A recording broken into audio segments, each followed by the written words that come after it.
They thought they knew dangerous love. They were wrong. We're about to show them what obsession with a body count looks like. Solange pressed against a mirror, Jin-Sang behind her, undressing her. Blood on his knuckles, gripping her throat. Her gun to someone's head while he watches with pride.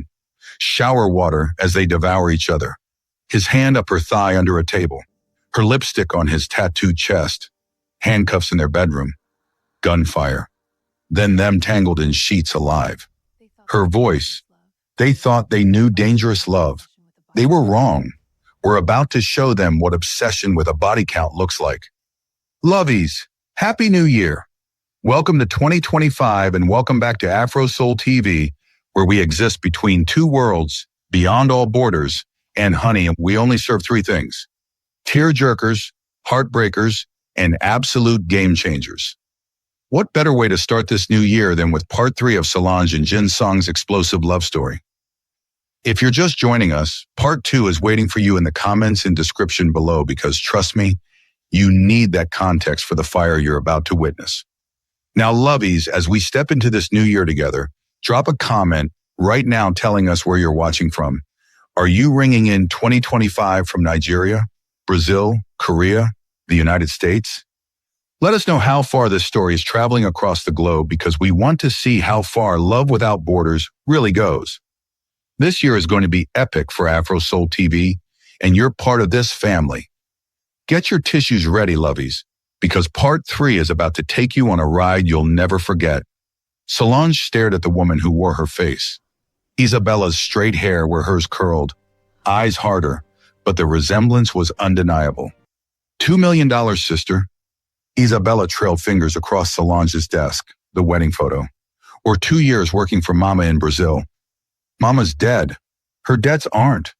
Isabella picked up the photo, traced Jin-Sang's face. Beautiful husband. Those tattoos. That body. I see why you broke every rule. The door opened. Jin-Sang stopped cold seeing Isabella, then positioned himself protectively in front of Solange. Isabella's eyes traveled over him, slowly, hungrily. Deus, she breathed in Portuguese. Even better in person. I see why my sister screams your name. Jealousy flared violently in Solange. Jin-Sang pulled her against him, hands sliding under her dress, the bare skin at her hip. The claim was blatant, sexual. My wife doesn't scream, his voice deadly cold. She worships, and the only name she says is mine. Isabella smiled sharp. I can't wait to hear what she sounds like when you're not around. Get out. Or what? Isabella showed her phone. Security footage of Hana at school, ballet, sleeping. I have people everywhere. Touch me, they move. Your daughter won't make it home tomorrow. Jin-Sang went rigid with violence. Solange touched his chest, felt his racing heart. What do you really want? Something more interesting than money? Isabella sat on the desk. I want to switch lives 1 month. I'll be you live in your house, play stepmom, have dinners with your husband. You go to Brazil. You're insane, Jin-Sang said. Maybe, but here's the fun part. Isabella moved closer. If you can keep your husband from touching me for 30 days, I forgive the debt. But if he slips even once a kiss, a touch, anything, you lose everything, and I keep your life permanently. He would never. Are you sure? I look like her. Same curves, same face. In the dark, could you tell the difference? Jin-Sang's hand tightened. I would know, always. 24 hours to decide. Isabella headed for the door. Oh, Solange, if you refuse or run, my people have specific instructions about your daughter. 1 month. What's that when you'll have forever? Unless you're not confident in his devotion. She left. Solange couldn't breathe. Mind games, Jin-Sang said immediately, framing her face. You know that. She threatened Hana. I'll triple security. She already has people watching. Then we eliminate the threat. His thumb stroked her cheeks. But you're not going to Brazil, and she's not coming near our home. What if we play her game? Solange said. On our terms? No. She wants to see if she can seduce you? What if we flip it? She brings her weakness here. Everyone has one. We find hers, we have leverage. You want to use yourself as bait? I want to protect Hana. She touched his face. She thinks she can manipulate us because we share DNA, but she doesn't know what we've survived. I don't like this. Neither do I, but what choice do we have? They drove home, his hand possessive on her thigh. After checking on Hana and putting her to bed, they ended up in the kitchen. Solange poured wine with shaking hands. He came behind her, took the bottle, turned her to face him. Talk to me. If we refuse, she hurts Hana. If I go to Brazil, then we eliminate her. She has contingencies. I don't care. His voice dropped, dangerous. She threatened our daughter, looked at me like I'm a prize, disrespected you. I'm done. He grabbed her face and kissed her hard, swallowing her words. When he pulled back, his eyes were dark with need and rage. She thinks you're weak, thinks I would want anyone but you. His hands gripped her waist. I need to remind myself why that's impossible. He lifted her onto the counter, pushed her dress up, stepped between her thighs.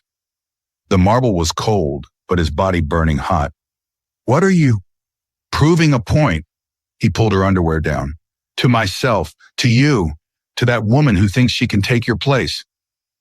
He pulled his shirt off, revealing the tattoos covering his chest and arms. She pulled him closer, legs wrapping around his waist, kissing him with all her fear and need. When he entered her, they both gasped. No gentleness. Raw, desperate need. Her nails dug into his shoulders, scraping down his back. Mine, he growled, biting where her neck met shoulder hard enough to mark. Say it. Yours, she gasped. Always yours. No one else. Never. Never. Only you. He marked her deliberately, his mouth on her neck, collarbone, biting and sucking until bruises formed, claiming her visibly.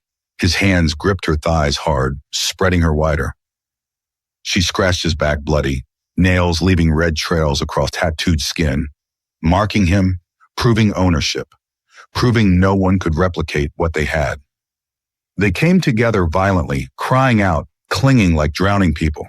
When it was over, shaking and sweaty, he stayed inside her, forehead to hers. I love you, he whispered in Korean. Sarange, more than breathing. You te amo, she whispered back, more than anything. They moved to the floor, couldn't wait for the bedroom. He made love to her slower but no less intense, whispering in 3 languages everything he loved about her. By the time they reached their bedroom, exhausted and raw, she traced the scratches on his back. I'm sorry. Don't apologize. He kissed her fingers. I want your marks. Want everyone to see I'm claimed. Even Isabella? Especially Isabella. Next morning, Jin-Sang called Isabella on speaker. What's the verdict? We'll play your game, with conditions. I'm listening. You want to test if I can resist you? Fine, but it goes both ways. Bring whoever you care about. We'll see who breaks first. Silence, then laughter. You think I have someone? Everyone has weaknesses. You bring yours or no deal. More silence. Interesting. Fine, I'll bring someone, but don't blame me when your wife realizes you've been holding back. She hung up. What did she mean? Solange asked. I don't know, but we'll find out together. Next day, Isabella arrived with a woman who made Solange's stomach drop. Tall, lethal, stunning. Black hair, cold eyes, dangerous confidence. This is Valentina, my associate. But the way Valentina looked at Jin-Sang recognition, familiarity, history. Jin-Sang went still, guarded. The legendary Jin-Sang Beck, Valentina said, eyes assessing him. I've heard stories. Have we met? Briefly. Seoul, 7 years ago. Sniper cover for your operation. You probably don't remember me, but I remember you. Your technique was impressive. The way she said it made it clear she wasn't just talking about combat. Jealousy flared in Solange. Jin-Sang's arm went around her waist immediately. I don't remember you, he said flatly. That's okay. I remember enough for both of us. Valentina looked at Solange. The wife who tamed the beast. I'm curious if you can keep him tame with temptation so close. He's not a beast, Solange said coldly. And I don't share. We're just living together for a month, like family. Isabella laughed. This will be fun. That night, dinner together. Hana already in bed. The four of them at one table, tension suffocating. Jin-Sang's hand possessive on Solange's thigh under the table. Isabella kept touching Solange's things, wine glass, napkin, leaning close. Valentina made comments about operations, techniques, double meanings dripping. You've aged well, Valentina said. 7 years and even better. The tattoos are new. I don't discuss my past, Jin-Sang said carefully. Of course, but some operations are memorable. Prague, for instance. Jin-Sang's hand tightened on Solange's thigh, jaw clenching. What about Prague? Solange asked. Oh, you didn't tell her? Valentina's eyebrows raised. About the mission, the target with the girlfriend. It was a mission, before Solange. But such an interesting mission, Isabella chimed in. The girlfriend was Brazilian, beautiful, looked like someone at this table, almost like fate. Ice slid down Solange's spine. What girlfriend? Nothing, Jin-Sang said immediately. Operational, not personal. Are you sure? Valentina leaned forward. I was on Overwatch, saw everything, including how you looked at her. How you hesitated when you realized she looked like... Enough, Jin-Sang cut like a knife. This isn't appropriate. Oh, I think it's very appropriate, Isabella said softly. We're living together for a month. We should know each other's secrets. Speaking of which, does your wife know what happened to that woman? The one who looked just like her? Silence fell. Solange stared at Jin-Sang, saw guilt flash before he locked it down. What happened to her? Jin-Sang closed his eyes. Can we discuss this privately? I think we all want to hear, Valentina said. The operative who fell for a face, years before meeting the woman who wore it for real. I didn't fall for anyone. It was a mission. Was it? Isabella smiled cruelly. Because I heard you walked away, refused to complete it. Got punished severely because you couldn't do what needed to be done. Solange felt the ground tilt. Jin-Sang? He looked at her, raw pain in his eyes. I'll tell you everything, but not here. Too late, Isabella raised her glass. To new families and old secrets. To Prague, where Jin-Sang discovered he had a type and that type was deadly. Valentina raised her glass. To Prague. Solange didn't raise hers, just stared at her husband, realizing there were pieces of his past she'd never seen. A woman who looked like her. A woman he'd been sent to kill, but couldn't. Jin-Sang's hand trembled on her thigh. She saw fear in his eyes, fear of losing her. She put her hand over his, squeezed. A promise. They'd talk, together. Isabella watched. How touching. Let's see how long that lasts once all the secrets come out. 29 more days. So many opportunities for truth. Dinner ended, tension crackling. As they headed upstairs, Valentina called, Sleep well, Jin-Sang. Dream of Prague. I know I will. In their bedroom, locked and secured, Solange turned to her husband. Tell me about Prague. In their bedroom, door locked, Solange sat on the edge of their bed waiting. Jin-Sang stood by the window, shoulders tense, looking like he was preparing for battle. Prague was 7 years ago, he started, voice rough. Before you, before everything good in my life, I was still fully under Kong's control, still the weapon he created. The mission was simple. Eliminate a target who'd stolen from one of Kong's partners. Russian arms dealer living in Prague under a false identity. He turned to face her, and the pain in his eyes made her chest ache. The target had a girlfriend. I didn't know about her until I did reconnaissance. She was Brazilian, late 20s, beautiful. His voice dropped. She looked almost exactly like you, Solange. Same skin tone, same hair, same curves, same face structure. When I saw her, something in me just broke. Solange's breath caught. What do you mean broke? I'd spent years being Kong's perfect weapon. Killing without question, without feeling. But seeing her, this woman who looked like someone from a dream I didn't know I was having, he ran his hand through his hair. I couldn't do it, couldn't complete the mission. I walked away. What happened to her? His silence was answer enough, but he forced the words out anyway. Kong found out I'd refused, sent someone else. They killed the target and the girlfriend, made it look like a murder-suicide. Then Kong had me brought back and punished me.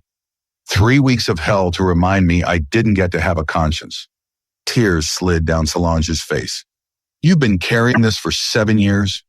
When I met you years later in Dallas, when I saw your face for the first time, he crossed to her, dropped to his knees in front of her. It felt like the universe was giving me a second chance, a chance to protect someone who looked like her, to do it right this time. But you're not her, Solange. You're so much more.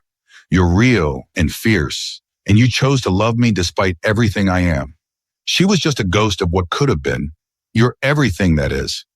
She pulled him up, kissed him desperately, tasting both their tears. I'm so sorry you've been carrying that guilt. I thought I'd made peace with it, but seeing Isabella and Valentina, knowing they're going to use it against us, then we don't let them. She pulled him down onto the bed, needed to feel him, needed to remind them both that this was real. You're mine, Jin-Sang, not Kong's weapon, not the ghost of that mission. Mine. Yours, he breathed against her mouth.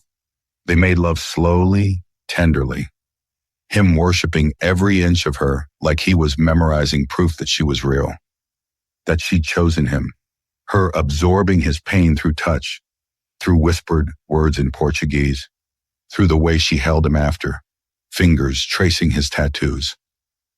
I love you, she whispered, every version of you, even the broken parts. You make me whole, he said against her hair. They fell asleep wrapped around each other, but morning brought new horrors. Solange was making coffee when Isabella appeared in the kitchen doorway, looking too comfortable in Solange's home. Good morning, sister. Sleep well after all those revelations? What do you want, Isabella? Just to clear something up. Isabella poured herself coffee.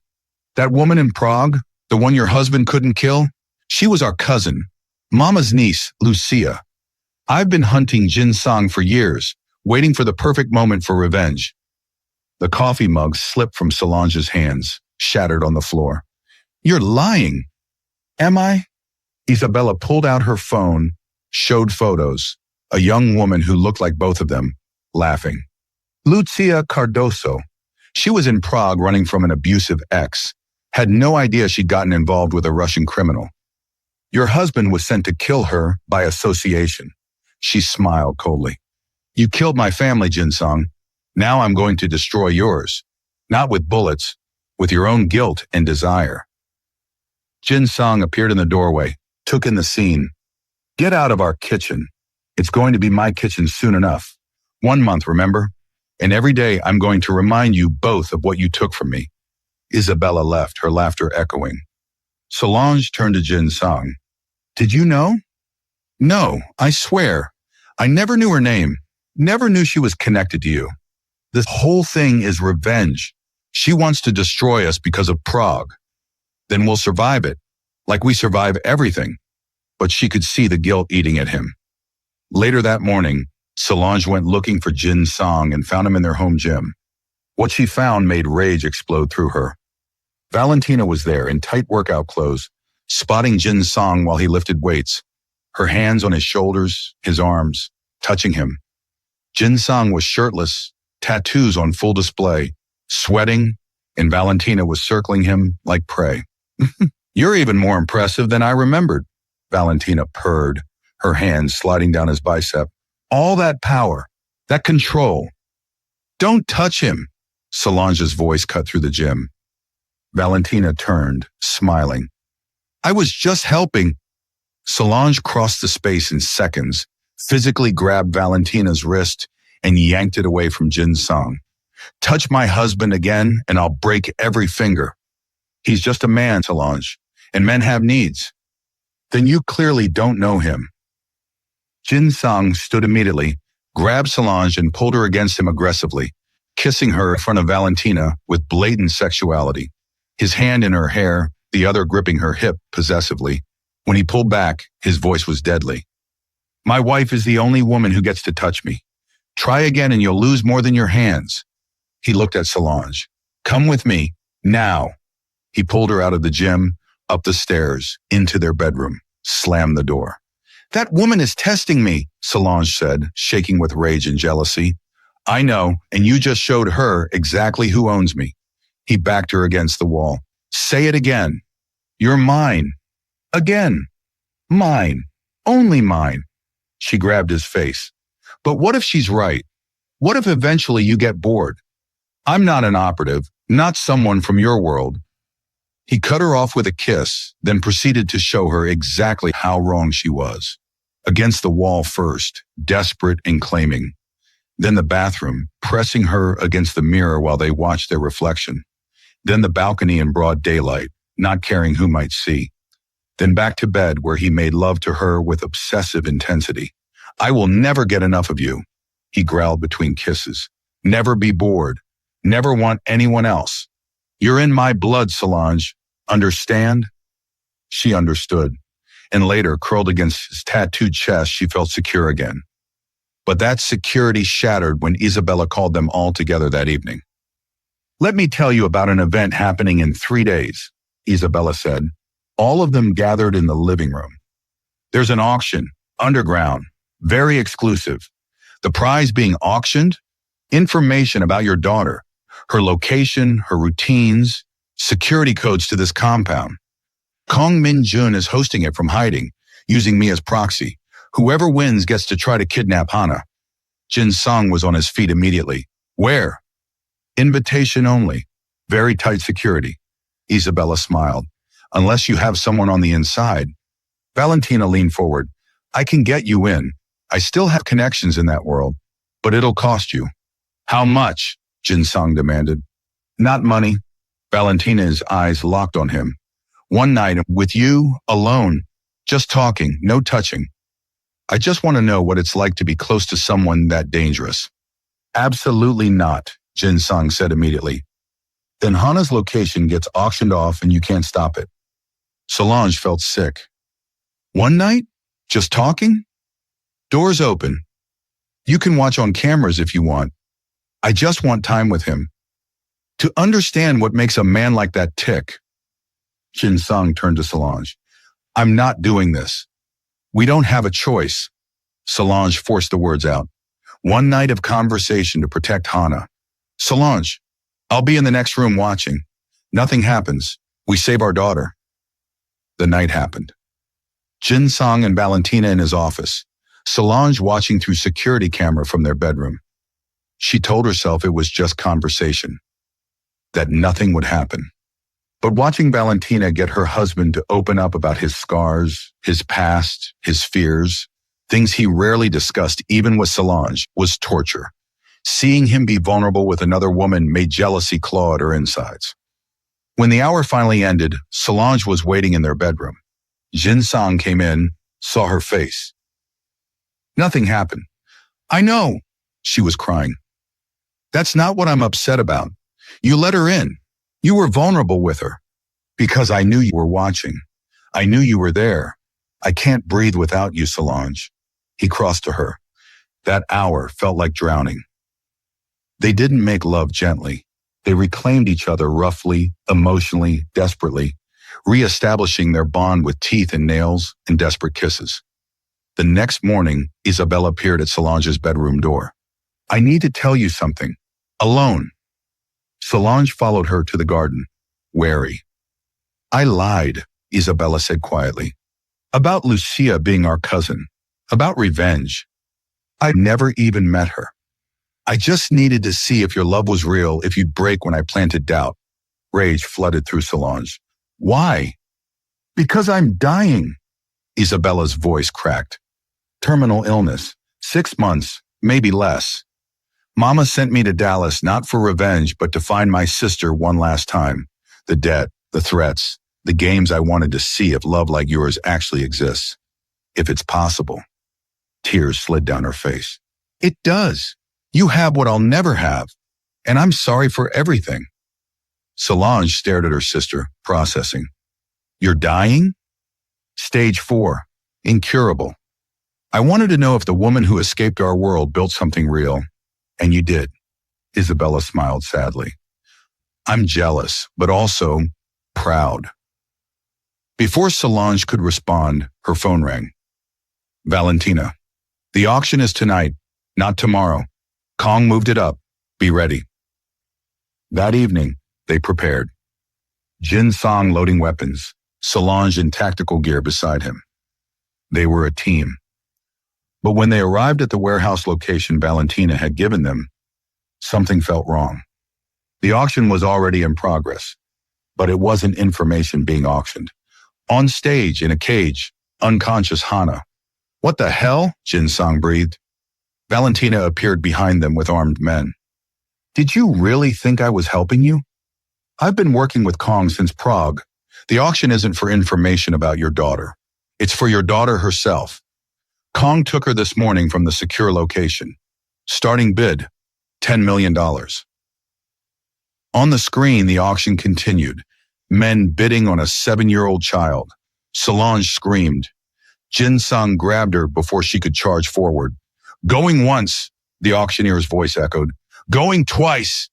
Solange was screaming, trying to tear free from Jin-Sang's grip to get to the screen where men were bidding on their daughter like she was property. Her nails dug into his arms, her voice raw with anguish. Let me go! That's our daughter! I know! Jin-Sang held her tight, his own rage barely controlled as he calculated their next move. Armed men surrounding them, Valentina smiling with cruel satisfaction, and on that screen, Hana unconscious in a cage. But charging in gets us killed and doesn't save her. Going once, going twice, the auctioneer's voice continued. I know where that is. Isabella's voice cut through. She appeared from the shadows of the warehouse. The actual auction location. This is just a satellite feed. The real event is happening at the docks, Warehouse 7. I can get you there in 15 minutes. Valentina's smile faltered. What are you doing? Choosing a side. Finally, Isabella looked at Solange. Let's go get your daughter. They ran. Jin-Sang's car tearing through Dallas streets.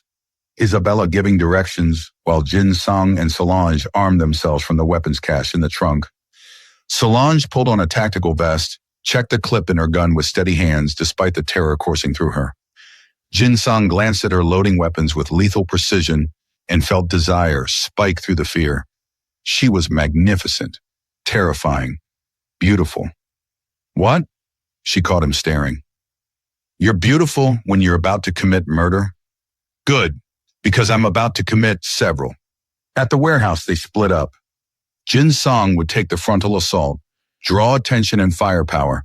Solange would go stealth, use everything he'd taught her about moving through shadows. Be careful, he said, cupping her face. You too. She kissed him hard. Come back to me. Always. Then they were moving. Jin-Sang exploded through the front entrance, guns blazing, becoming the weapon Kong had created, drawing every guard toward the chaos. Solange went around back, slipping through a side entrance like smoke. The compound was massive, full of crates and shadows. She moved silently, heart pounding, every sense heightened. She found the first guard and didn't hesitate, came up behind him, used the knife Jin-Sang had given her, felt his body go slack. She lowered him quietly and kept moving. The second guard heard something, turned.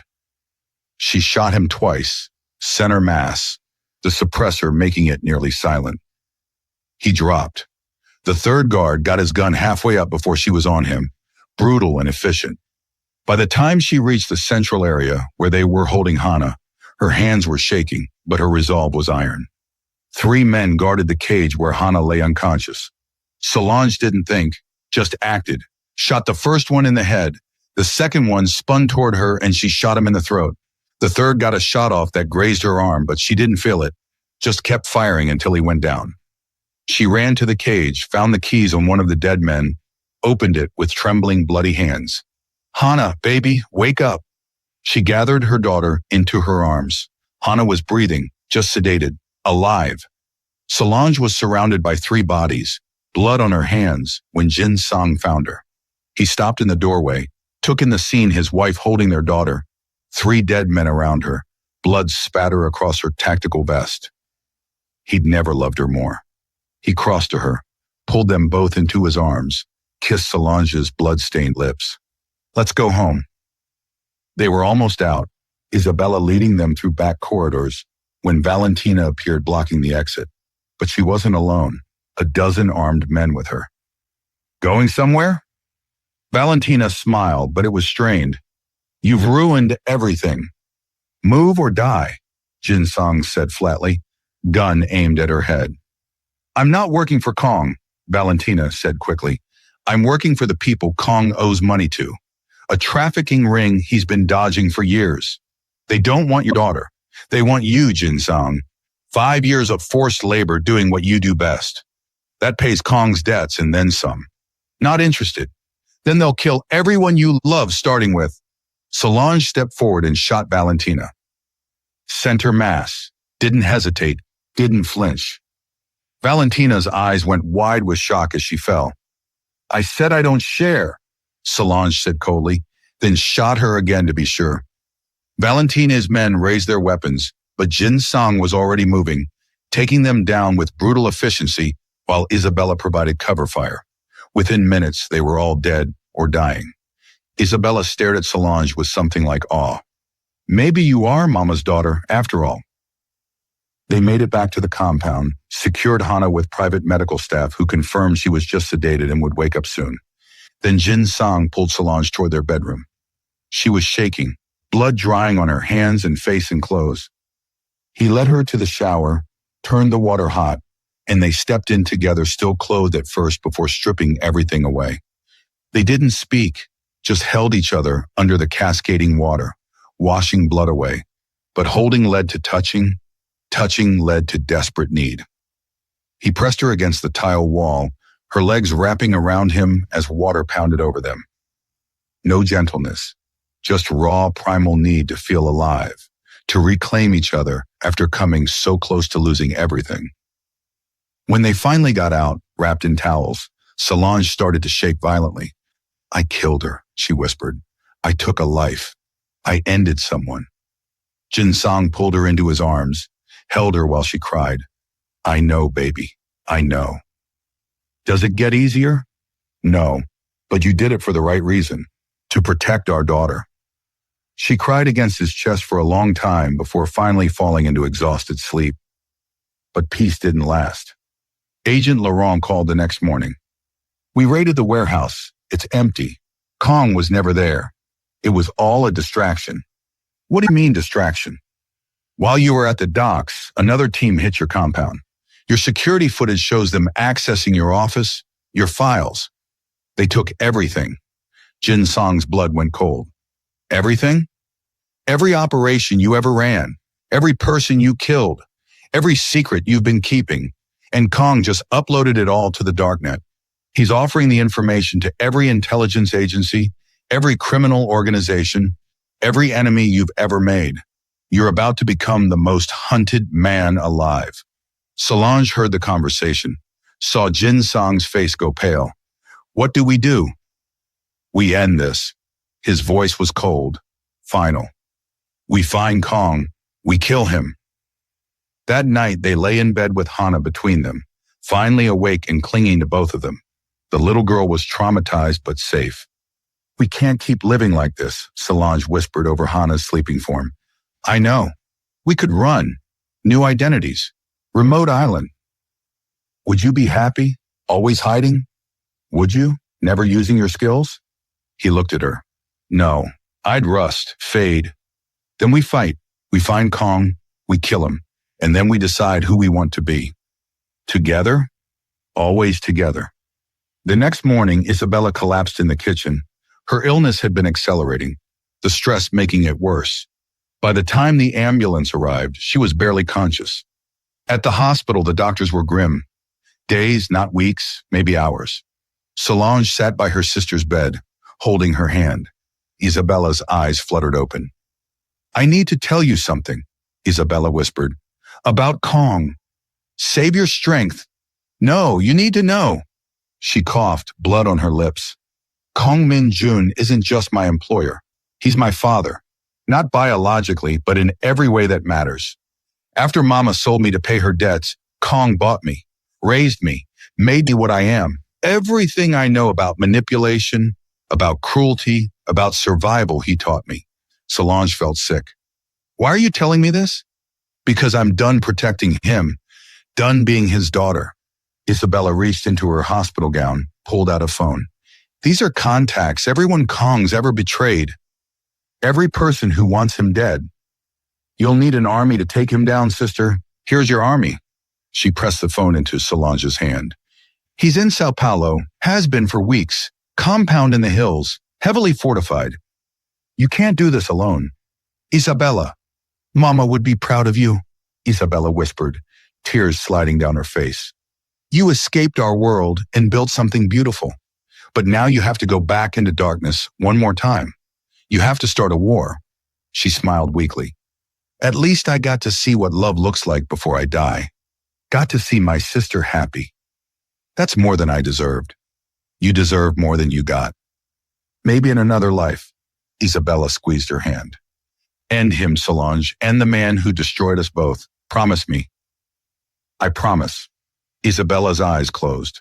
The monitors started beeping. Nurses rushed in, but Solange knew. Her sister was gone. She sat there holding Isabella's hand as it went cold, tears streaming down her face for a sister she barely knew, but who'd given everything in the end. Jin-Sang found her there an hour later, pulled her into his arms.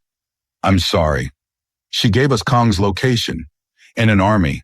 Solange showed him the phone. São Paulo, we're going to war. He looked at the phone, then at her. Are you sure? He uploaded your files. He tried to auction our daughter. He's the reason for every nightmare we've lived through. She met his eyes. I'm sure. Let's end this. Jin-Sang pulled her close, kissed her forehead.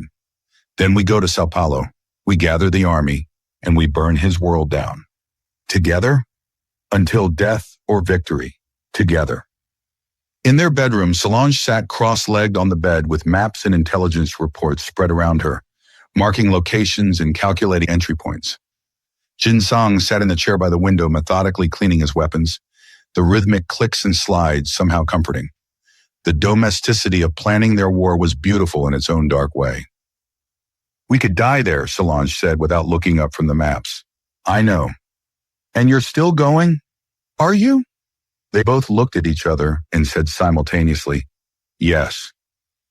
Jin-Sang set down his gun, crossed to the bed, gathered all the papers, and pushed them aside. Come here. We need to finish. We need this more. He pulled her into his lap, cradled her face. If tomorrow we go to war, if we might not come back, I need tonight. Need to memorize you one more time. She kissed him softly, then deeper. They made love slowly, tenderly, taking their time, his hands gentle on her body, her fingers tracing every tattoo, every scar, whispered promises in 3 languages, memorizing the taste, the feel, the sound of each other. I love you, she breathed against his mouth. In this life and every life after. I love you, he whispered back. You're the best thing I never deserved. After, wrapped in sheets, she traced patterns on his tattooed chest. If we survive this, what do we do? Whatever we want, we'll have earned it. I want normal, boring, safe. Then I'll give you boring and safe. I'll be the most boring husband alive. She laughed despite everything. You could never be boring? They flew to São Paulo the next day, expecting to walk into chaos. Instead, they found something unexpected allies. The address Isabella had given them led to a warehouse on the outskirts of the city. Inside, dozens of people waited. Ex-operatives Kong had betrayed and left for dead. Families he'd destroyed. Women and children who'd escaped his trafficking operations and survived. All of them waiting for Jin-Sang. Isabella said you'd come. An older man stepped forward. Korean, 60s, scarred and dangerous despite his age. Said you were the only one who could lead us against him. Who are you? Kim Tae-jin, former North Korean intelligence before I defected. You might know me better as Ji-woo's father, Solange breathed. Hana's grandfather. We thought you were dead. Kong wanted everyone to think that, kept me alive for leverage. The old man's eyes were sharp. My granddaughter, is she safe? She's safe, Jin-Sang said. Protected, loved. Then let's finish this so she can stay that way. They planned for 2 days. Kong's compound was a fortress in the hills outside São Paulo, heavily guarded, nearly impenetrable. But Jin-Sang had stormed fortresses before, and now he had an army that wanted blood. The assault began at dawn. Jin-Sang led the charge, Solange right beside him in tactical gear. They moved like water through Kong's defenses, a perfect unit. When guards appeared, they covered each other instinctively. When one needed to reload, the other provided suppression fire. The chemistry between them was electric even in combat. The way he looked at her when she took down 3 men in quick succession. The way she watched him move through enemies like a blade through silk. They were made for this. Made for each other. They fought their way to Kong's inner sanctum, leaving bodies in their wake. When they finally kicked in the door, Kong Min-jeon sat calmly at his desk, sipping tea like he'd been expecting them. Jin-Sang, Dr. Batista, welcome to São Paulo, he smiled. I wondered how long it would take you to find me. It's over, Kong, Jin-Sang said, gun aimed at his head. Is it? Kong stood slowly. You kill me, and my dead man's switches activate. Your faces, your files, everything at all goes to every intelligence agency in the world. You'll be hunted for the rest of your lives. Your daughter will grow up in hiding. Your unborn child, his eyes flicked to Solange's stomach, will never know peace. Solange felt her blood run cold. How did he know? Yes, I know about the pregnancy. Congratulations, by the way. I'm sure the child will be beautiful, if you let them live. Kong's smile widened. So what will it be? Kill me and condemn your family to life on the run? Or let me live and maybe, just maybe, I'll leave you in peace. Solange stepped forward. You'll never leave us in peace. Men like you never do. Probably true. So what will you do? She looked at Jin-Sang, saw the same conclusion in his eyes. They'd spent too long running, too long afraid. It ended now. Then we'll be hunted, Solange said calmly. We'll run if we have to, hide if we must, but at least we'll do it together. And you'll be dead. She pulled the trigger. Kong fell, shock on his face as blood bloomed across his chest. He genuinely believed they wouldn't do it, that the threat would be enough. He was wrong. Solange stood over him, guns still raised, and fired twice more. Making sure.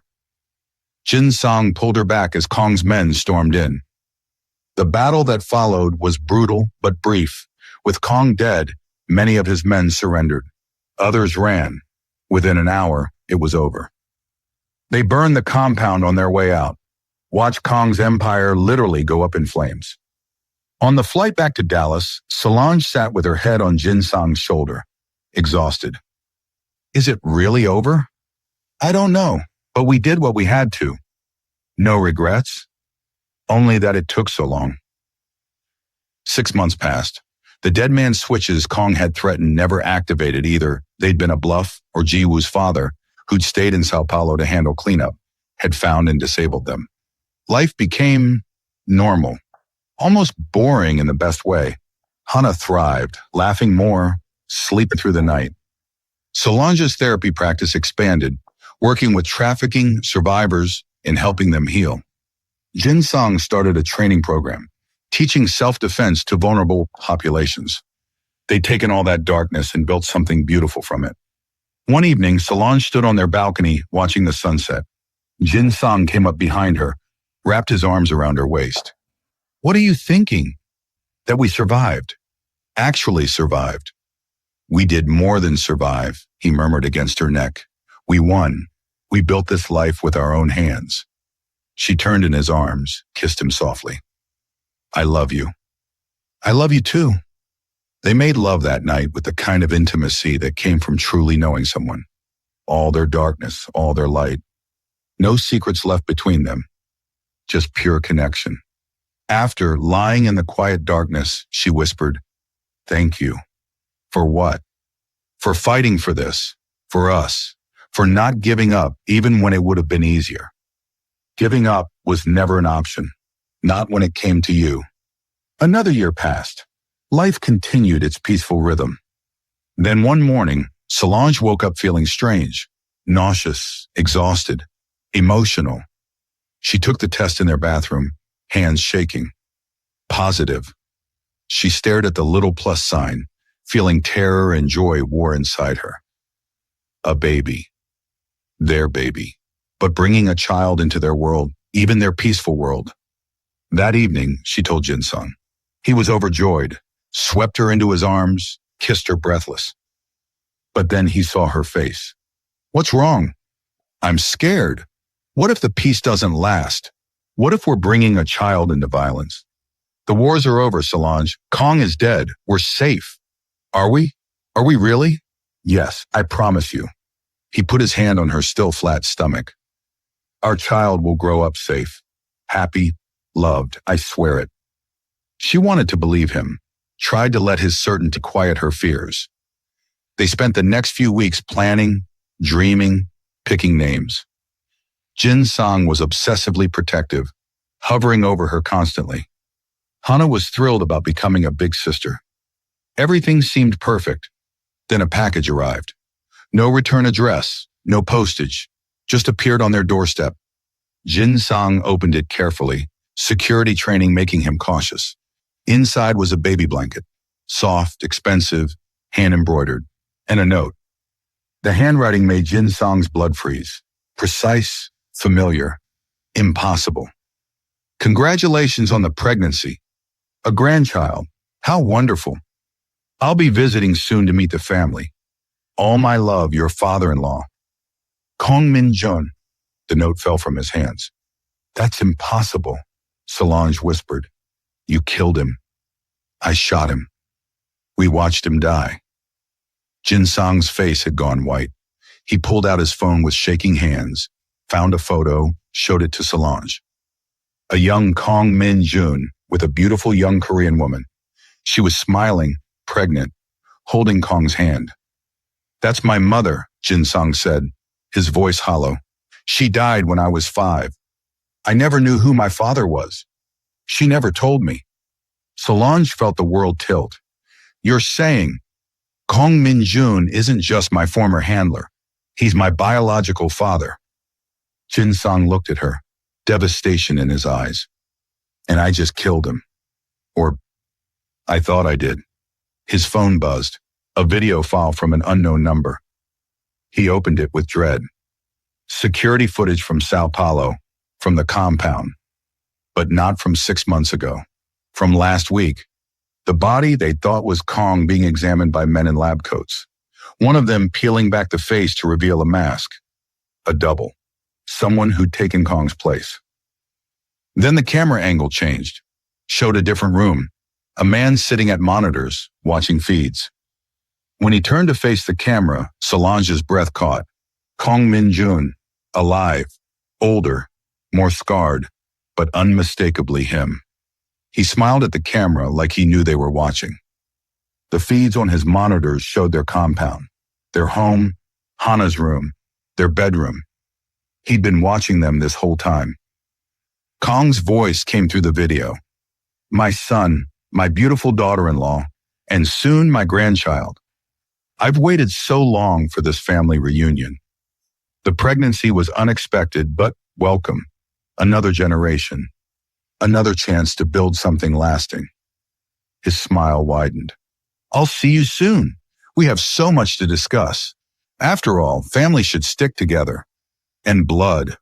Blood always calls to blood." The video ended. Solange and Jin-Sang stood frozen in their bedroom, the baby blanket on their bed, the impossible note in Jin-Sang's hands. "We thought we'd killed our demons," Jin-Sang said quietly, his voice hollow. "Instead, we'd been living with the devil himself. My father, your father-in-law, Hana's grandfather." His hand moved to Solange's stomach, "And now my unborn child's legacy." "What do we do?" Solange whispered. What we always do. We survive. We fight. We protect our family. He pulled her close. But you were right to be scared. The wars aren't over. They're just beginning again. She wrapped her arms around him, felt their daughter asleep down the hall, felt the new life growing inside her. Then we fight, together, until death or victory, or both. They stood there holding each other as night fell, knowing that peace had been an illusion, that Kong had been playing a longer game than they'd realized, that the real war was just starting. Some bloodlines couldn't be escaped. Some legacies couldn't be outrun. Some wars never ended. They just waited for the next generation. And theirs was just beginning. Lovies, can you even breathe right now? As we celebrate this new year together, look at what Solange and Jin-Sang have shown us from Dallas to São Paulo, through every betrayal, every impossible choice, every moment where they could have given up but didn't. This is what 2025 is about, fighting for what matters. Between two worlds beyond all borders, this is the Afro-Seoul TV promise. We serve tearjerkers, heartbreakers, and game changers. And honey, this story delivered all three. Drop a comment right now telling us where you're watching from and whether you survived this emotional journey. Are you ready for part 4? Because if you thought 2024 ended with a bang, wait until you see what we have planned for this new year when Kong comes for his grandchild. Like if your heart is still pounding, share this with someone who needs to start 2025 with a love story that'll wreck them in the best way. And subscribe, because you do not want to miss what Afro-Seoul TV has coming. In 2025, more tears, more heart, more stories that prove love conquers all. Happy New Year, lovies. Let's make 2025 unforgettable together. The final shot showed their compound at night. Peaceful, quiet, safe. But in the shadows beyond the security lights, a figure watched, waiting. Kong Min-jun smiled in the darkness. Welcome home, son. Let's see what kind of father you'll be. Let's see if you're worthy of the legacy I built. Let's see if love makes you stronger, or if it's the weakness that finally destroys you. He disappeared into the night like smoke. Inside, unaware they were being watched, Jin-Sang and Solange held each other in the darkness of their bedroom. I won't let him near our children, Jin-Sang whispered. He's your father. He's a monster who happens to share my blood. That doesn't make him family. He looked at her. You're my family. Hana is my family. This child is my family. And I will burn the world down before I let him touch any of you. Then we burn it together. Together. They didn't sleep that night, just held each other, making silent promises, preparing for the war they knew was coming. Because Kong wasn't just a handler, wasn't just an enemy. He was family. And family was the most dangerous weapon of all. Part 4, When Blood Calls Blood, coming soon.